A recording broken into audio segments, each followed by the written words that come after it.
कि प्रधानमंत्री मातृ वंदना योजना को 9 साल हो गया है। ओके, अभी कितना चल रहा है 2026, मतलब कब लॉन्च करी गई थी 2017 में, 1 जनवरी 2017 में प्रधानमंत्री मातृ वंदना योजना लॉन्च करी गई थी। याद रखिएगा, मैं थोड़ा आपको बेसिक ओवरव्यू देता हूँ। ये है ministry of women and child development की स्कीम है। ओके, WCD की। यहाँ पे क्या मिलता है, कैश इंसेंटिव मिलता है। किसको मिलता है, तो महिलाओं को मिलता है। कौन सी महिला है, pregnant women and lactating mother's, मतलब जो महिला प्रेग्नेंट है या फिर लैक्टेटिंग है, इनको कैश इंसेंटिव मिलता है, एज वेल एज इनको फूड भी मिलता है। एक्चुअली दिक्कत क्या होती है, मैं आपको बताता हूँ कि खास करके जो ग्रामीण महिलाएं हैं, वो मैंने तो खुद ऑब्जर्व किया है कि unless and until water broke होता नहीं है, वो हॉस्पिटल में एडमिट होते नहीं है। हॉस्पिटल मतलब बेसिकली सरकारी दवाखाने समझ लीजिए कि वहाँ पे वो एडमिट होते हैं। लेकिन कब, जब वाटर ब्रोक होता है तब। पहले क्यों नहीं एडमिट होते हैं, क्योंकि भाई पैसे का खर्चा भी होता है हॉस्पिटल में, और उसके बाद जो कुछ उनका जो लेबर रहता है, वेजेस होता है, उसका नुकसान भी होता है। तो यही वेज को कंपनसेट करने के लिए गवर्नमेंट ऑफ इंडिया क्या देगी, उनको कैश इंसेंटिव देगी। कितना देगी, 5,000 रुपये देगी और 6,000 रुपये देखेगी। तो यही चीज़ हम यहाँ पे देखने वाले हैं। ओके, लेकिन देखिए, जननी सुरक्षा योजना ये अलग है। जननी सुरक्षा योजना क्या है कि हर माता की जो डिलीवरी है वो अच्छे खासे रुग्णालय में हो, मतलब इंस्टीट्यूशनल डिलीवरी को प्रमोट करना, ये जननी सुरक्षा योजना का ऑब्जेक्टिव है, जिसके अंतर्गत उसको 1,000 रुपये मिलते हैं। ठीक है, वो डिफरेंट स्कीम है। और ये प्रधानमंत्री मातृ वंदना योजना, ये वेज को कंपनसेट करने के लिए 5,000 या फिर 6,000 रुपये दिए जाते हैं, पड़ते हैं। सो ऑन 1 जनवरी 2026 को प्रधानमंत्री मातृ वंदना योजना को 9 साल कंप्लीट हो गए हैं। क्या है ये सेंट्रली स्पॉन्सर्ड स्कीम है, मतलब गवर्नमेंट की, स्टेट गवर्नमेंट और सेंट्रल गवर्नमेंट मिलके इसको इम्प्लीमेंट करते हैं। कब लॉन्च करी गई थी, इसको याद रखना है, 1 जनवरी 2017 को। इसीलिए तो 9 साल हो गए 26 में। और सेंट्रली स्पॉन्सर्ड है, तो फंडिंग पैटर्न क्या रहेगा, 60-40, 90-10 और 100। अभी ये स्कीम है ना, इट इज़ इम्प्लीमेंटेड एज पर which section of which act, ये इंपॉर्टेंट है। तो इट इज़ इम्प्लीमेंटेड एज पर section number 4 of national food security act. Okay, so this act is very important. और ये एक्ट कब हुआ है, 2013 में हुआ है। इसके ऊपर पहले भी क्वेश्चन पूछे गए हैं, आगे भी क्वेश्चन पूछे जा सकते हैं। नेशनल फूड सिक्योरिटी एक्ट, इसके सेक्शन 4 के अंदर, तो ये आपको याद रखना है। National food security act basically right to food को डिटरमाइन करता है। Okay, national food security act कभी बाद में पढ़ेंगे, जैसे जैसे वो न्यूज़ में आएगा। तो स्कीम का एम क्या है, टू प्रोवाइड फाइनेंशियल सपोर्ट, मैंने बोला cash incentive, to whom pregnant women and lactating mothers, to improve maternal wellbeing by ensuring safe delivery, उनकी डिलीवरी सेफ हो जाए और मल न्यूट्रिशन की समस्या ना रहे, as well as wage loss को कंपनसेट करने के लिए दी जाती है, क्योंकि प्रेगनेंसी टाइम पे rest is important rather than work. Okay, ठीक है, तो वही कंपनसेट करने के लिए कैश इंसेंटिव दिया जाता है। इसके साथ साथ फ्री मील्स भी होते हैं।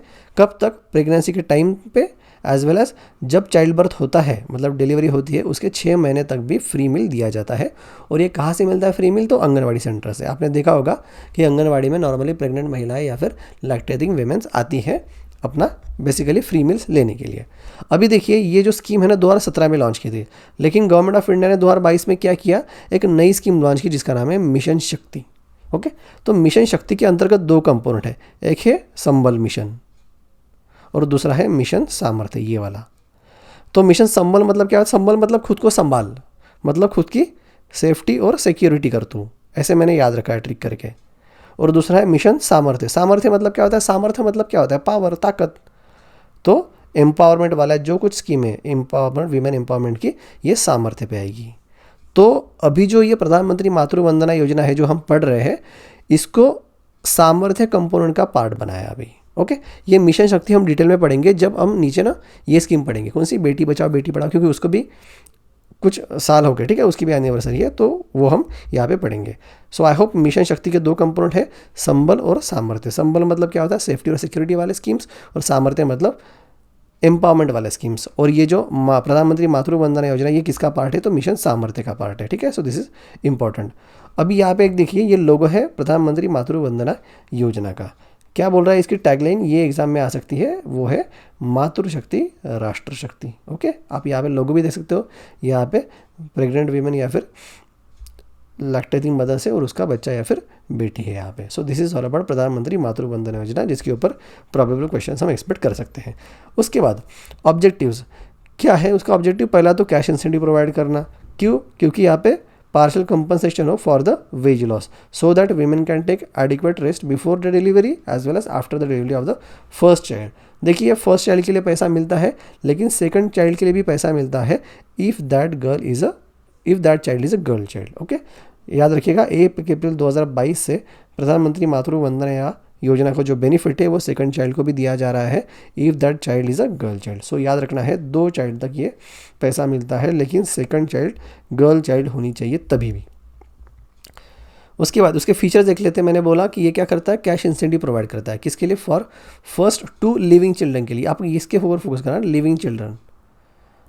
अगर फॉर एग्जांपल चाइल्ड बर्थ के टाइम पे अगर डेथ वगैरह हो गया तो नहीं मिलेगा. तो याद रखना आपको फर्स्ट 2 लिविंग चिल्ड्रन के लिए पैसा मिलता है provided second child is a girl child. अभी देखिए पैसा कैसा मिलता है. तो जो फर्स्ट चाइल्ड के केस में है ना, ये 5,000 रुपये मिलता है. और ये कितने इंस्टॉलमेंट मिलता है? तो 2 इंस्टॉलमेंट मिलता है. पहला इंस्टॉलमेंट 3,000 का रहेगा और उसके बाद 2,000 का रहेगा. ये हम नीचे देखेंगे थोड़ा. ओके, और जो सेकंड चाइल्ड होती है इसको 6,000 रुपये मिलते हैं महिलाओं को और वो एक ही इंस्टॉलमेंट में मिलते हैं. ओके, हम यहाँ पे देखेंगे. ये देखो कि जो पहली कंडीशनलिटी और इंस्टॉलमेंट है, ये पहला इंस्टॉलमेंट है और ये सेकंड इंस्टॉलमेंट है. पहला इंस्टॉलमेंट कितना है? 3,000 रुपये का और सेकंड वाला कितना है? 2,000 रुपये का. अभी फर्स्ट इंस्टॉलमेंट कब मिलेगा? On the registration of pregnancy and at least 1 antenatal checkup होना चाहिए. ठीक है, एंटीनेटल चेकअप मतलब क्या होता है? बिफोर चाइल्ड बर्थ जो कुछ चेकअप होता है, मतलब ऐसा समझिए कि जब से हम कंसीव कर रहे हैं, मतलब जब से प्रेग्नेंट हो रही है महिला है उस टाइम से लेकर डिलीवरी तक का टाइम, ये होता है एंटीनेटल चेकअप. सो एंटीनेटल चेकअप होना चाहिए, एटलीस्ट 1 चेकअप होना चाहिए with in 6 months from LMP. LMP मतलब क्या होता है? Last menstrual period. ठीक है, क्योंकि उसके बाद तो मेंस्ट्रुएशन बंद ही हो जाएगा ना कंसीव होने के बाद. सो लास्ट मेंस्ट्रुअल पीरियड से लेकर 6 महीने में एक एंटीनेटल चेकअप होना चाहिए और प्रेगनेंसी की रजिस्ट्रेशन होनी चाहिए. ये होने के बाद आपको क्या मिलेगा? 3,000 रुपये मिलेगा. ठीक है, सो तभी मिलेगा. उसके बाद क्या बोल रहा है ये? आंगनवाड़ी सेंटर पे मिलता है ये सब चीज़ें. सेकंड इंस्टॉलमेंट कब मिलेगा? 2,000 रुपये का. तो जब चाइल्ड बर्थ हो जाएगा, मतलब चाइल्ड की डिलीवरी हो जाएगी और चाइल्ड का बर्थ रजिस्टर होगा तब. एंड चाइल्ड हैज़ रिसीव्ड, उसके साथ साथ अभी वैक्सीन भी फर्स्ट साइकिल मिलना चाहिए BCG का, ओरल पोलियो वैक्सीन, डिफ्थीरिया वाला चीज़ें और हेपेटाइटिस B और इट्स इक्विवेलेंट या फिर सब्सिट्यूट, ये वाले वैक्सीन उसको मिलने चाहिए. जब इसके शॉट्स मिलेंगे वैक्सीन के तो ये 2,000 रुपये मिलेंगे. और ये पैसे हाथ में मिलते हैं क्या? नहीं, ये पैसे सब कुछ मिलेंगे वो है डायरेक्ट बेनिफिट ट्रांसफर DBT के थ्रू पैसा मिलेगा. अभी हमने ये भी देखा था कि 6,000 भी मिलते हैं, लेकिन कब मिलते हैं? तो वो सेकंड चाइल्ड के लिए मिलते हैं और वो भी second child if that is a girl child, बराबर, तभी पैसा मिलेगा. और वो कितना मिलता है? 6,000 मिलता है. लेकिन ये पैसा कब मिलता है? ये सिंगल इंस्टॉलमेंट में मिलता है प्रोवाइडेड ये सब चीज़ें हो, जैसे प्रेगनेंसी का रजिस्ट्रेशन होना चाहिए एंड एटलीस्ट 2, यहाँ पे देखिए पहले ऊपर क्या था? एटलीस्ट 1 एंटीनेटल चेकअप था और यहाँ पे एटलीस्ट 2 एंटीनेटल चेकअप होना चाहिए with in 6 months from the LMP, मतलब लास्ट मेंस्ट्रुअल पीरियड से 6 महीने के बीच में 2 एंटीनेटल चेकअप उसने करने चाहिए. उसके बाद Anganwadi centres and approve health facilities जैसे रूरल हॉस्पिटल होते, ग्रामीण रुग्णालय, may be identified by the respective administrating state and the UT. उसके बाद the birth of the child register होना चाहिए. And finally first cycle of immunisation, मतलब 14 वीक में जो कुछ वैक्सीन दी जाती है छोटे बच्चे को वो भी उसने कंप्लीट करना चाहिए, तब उसको मिलेगा 6,000 रुपया. ओके, सो ये रहेंगे हमारे इंस्टॉलमेंट या फिर कैश इंसेंटिव. अब ये बेनिफिट ट्रांसफर कैसे होगा मैंने बता दिया आपको कैसे होता है, डायरेक्ट बेनिफिट ट्रांसफर DBT के थ्रू. कौन कौन एलिजिबल है यहाँ पे महिला है?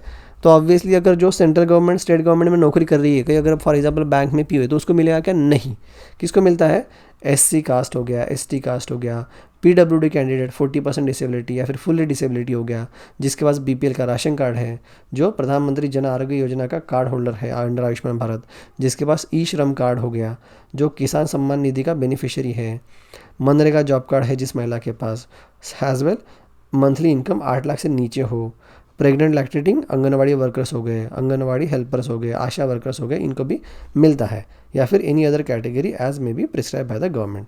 और कौन एलिजिबल नहीं है मैंने ऑलरेडी बता दिया आपको कि ऐसी pregnant women and lactating mother's जो ऑलरेडी रेगुलर एम्प्लॉयमेंट में है with the central government, state government और पब्लिक सेक्टर अंडरटेकिंग PSU जैसे बैंक हो गया, या फिर जिसको कोई सिमिलर बेनिफिट मिल रहा है under any other different scheme. So ये इन एलिजिबल मानी जाएगी.